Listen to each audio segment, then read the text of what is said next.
ময়মনসিংহ থেকে আমাদের সাথে যোগ দিচ্ছেন সহকর্মী হোসেন শাহিদ। শাহিদ, হাসপাতালে হামের নতুন কোনো রোগী ভর্তি হয়েছে কিনা, সার্বিক পরিস্থিতি একটু জানতে চাই। ময়মনসিংহ মেডিকেল কলেজ হাসপাতালে এখানে প্রতিদিন সকালবেলায় 9টার দিকে একটি আপডেট আমাদেরকে জানানো হয়। সে অনুযায়ী নতুন করে গত 24 ঘন্টায় এখানে 21 জন রোগী ভর্তি হয়েছে এবং এই কিছুক্ষণ আগে মানে 12টা পর্যন্ত আমি যে খবর নিয়েছি 12:30 পর্যন্ত সেই সময় আরও 6 জন রোগী ভর্তি হয়েছে এবং এরা সবাই কিন্তু হামের উপসর্গ নিয়ে ভর্তি হয়েছে। তাদের পরীক্ষা করা হবে, পরীক্ষার পরে নিশ্চিত করা হবে কার কার হাম হয়েছে বা হয়নি সে কারণে। তবে আমি এই হাসপাতালে এসে আমি একটি জিনিস যেটি দেখেছি, আমি কিছুক্ষণ আগে আউটডোরে গিয়েছিলাম, যে অভিভাবকরা কিন্তু একটু আতঙ্কগ্রস্ত হয়ে পড়ছেন।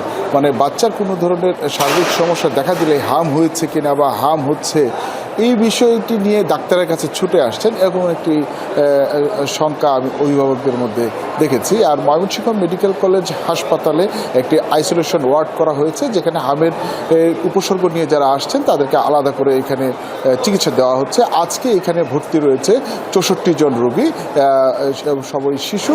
তাদেরকে কারো পরীক্ষা নিরীক্ষার জন্য তাদের স্যাম্পল সেটি দেওয়া হয়েছে এবং অন্যান্য চিকিৎসা এখানে চলছে।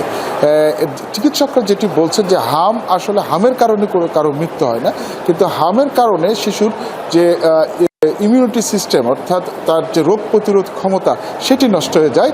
এবং আমাদের দেশে এক ধরনের কথা প্রচলিত আছে, বিশেষ করে গ্রাম অঞ্চলে কিছু কুসংস্কার আছে যে হাম হলে কিছু খেতে দেওয়া যাবে না, হাম হলে খাবারের মধ্যে সীমাবদ্ধতা থাকবে, কিংবা ওষুধ খাওয়ানো যাবে না, কবিরাজের কাছে যেতে হবে, কিংবা ঝাড়ফুঁক করতে হবে।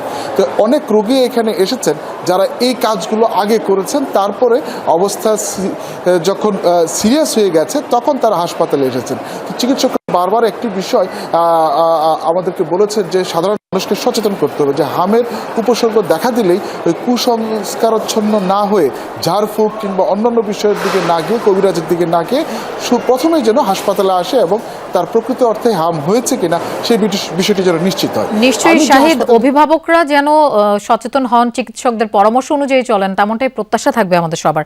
ধন্যবাদ শাহিদ আমাদের সাথে যোগ দেওয়ার জন্য।